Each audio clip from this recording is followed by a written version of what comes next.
নমস্কার, আমি মৌসুমী রান্নাঘরে সবাইকে স্বাগত। আজকে আমি নিয়ে এসেছি উচ্ছে ভাজা। এখানে উচ্ছে ভাজা আমি করে দেখাবো একটু নতুন ভাবে, একটু অন্যরকম ভাবে, যেটা সাধারণ সবাই আমরা করি না। এই উচ্ছে ভাজা করার জন্য আমি প্রথমে কড়াতে সর্ষের তেল দিয়েছি, তেলটা গরম হয়ে গেছে। আমি এখানে কিছু আলু ডুমো ডুমো করে কেটে রেখেছি।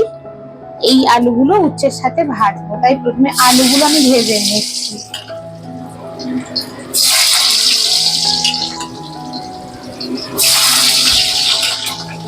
আলুগুলো একটু ভাজা ভাজা হলে তারপরে আমি উচ্ছেটা দেব। ছোট ছোট রেসিপি কিন্তু খেতে খুব ভালো লাগে, গরম ভাতে দারুণ লাগবে। এই দিয়েই যেন ভাত খাওয়া হয়ে যাবে।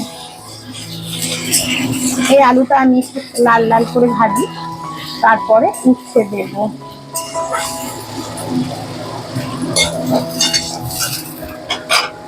একটু আমি ঢাকা দিয়ে দিচ্ছি।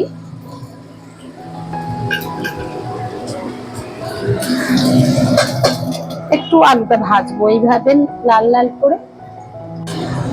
দেখি আলুটা কতটা ভাজা ভাজা হয়েছে। এই তো আলু বেশ সুন্দর লাল লাল হয়ে গেছে। এবার আমি উচ্ছে কুচিগুলো দেব।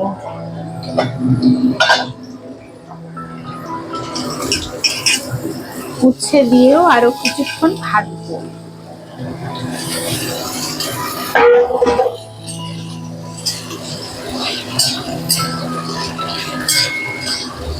এটা খেতে দারুণ লাগবে, দারুণ একেবারে গরম ভাতে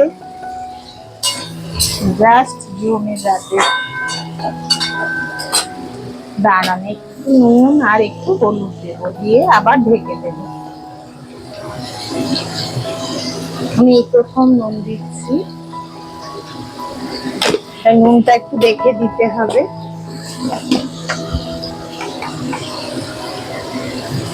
আর একটু হলুদ। গরমকালে যেন কোনো কিছুই খেতে ভালো লাগে না, তাই এইরকম একটু টুকটাক খাওয়ার রান্না হলে খুব ভালো হয়। মনে হয় এই দিয়েই ভাতটা খাওয়া হয়ে যাবে, আর বেশি কিছু রান্নার তরকারির দরকার নেই। এবার আমি আবার ঢেকে দিলাম। মাঝে মধ্যে নেড়ে দেখবো তলা যেন না ধরে যায়। দেখি আলু উচ্ছে কতটা ভাজা হয়েছে। দেখুন সুন্দর ভাবে ভাজা হয়ে গেছে। এই সময় আমি দেব নারকেল কোড়া। এই নারকেল কোড়াও দিতে পারেন, না হলে পেঁয়াজ কুচনো দিতে পারেন। আমি এখানে নারকেল কোড়া দিয়েছি, নারকেল কিছু কুড়িয়ে রেখেছি।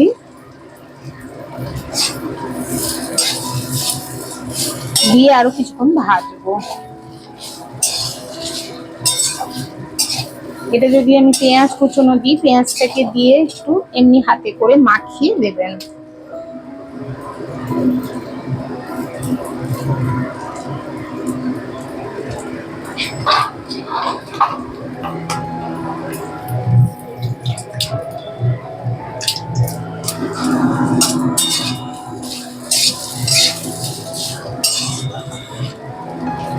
আলু হয়ে গেছে,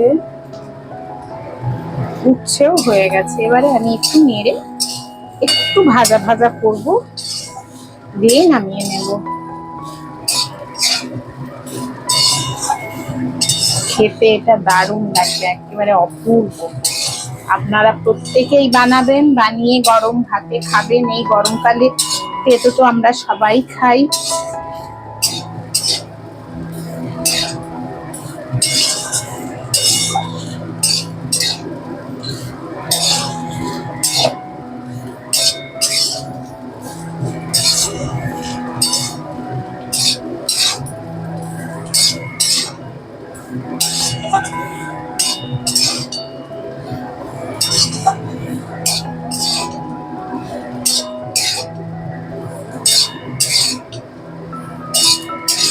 ঝুড়ো ঝুড়ো হয়ে গেছে, এইবারে আমি নামিয়ে নেব।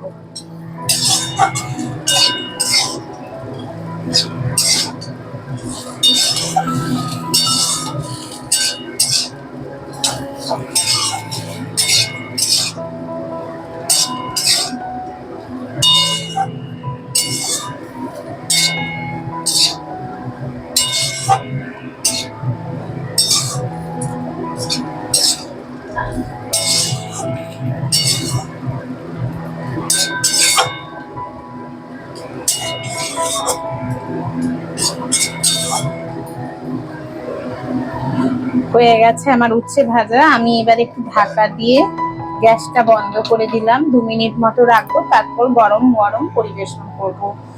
আপনারাও প্রত্যেকে করবেন, দেখবেন খেতে খুব ভালো লাগছে। তাহলে আজকে আসি, আবার দেখা হবে পরবর্তী ভিডিও। নমস্কার।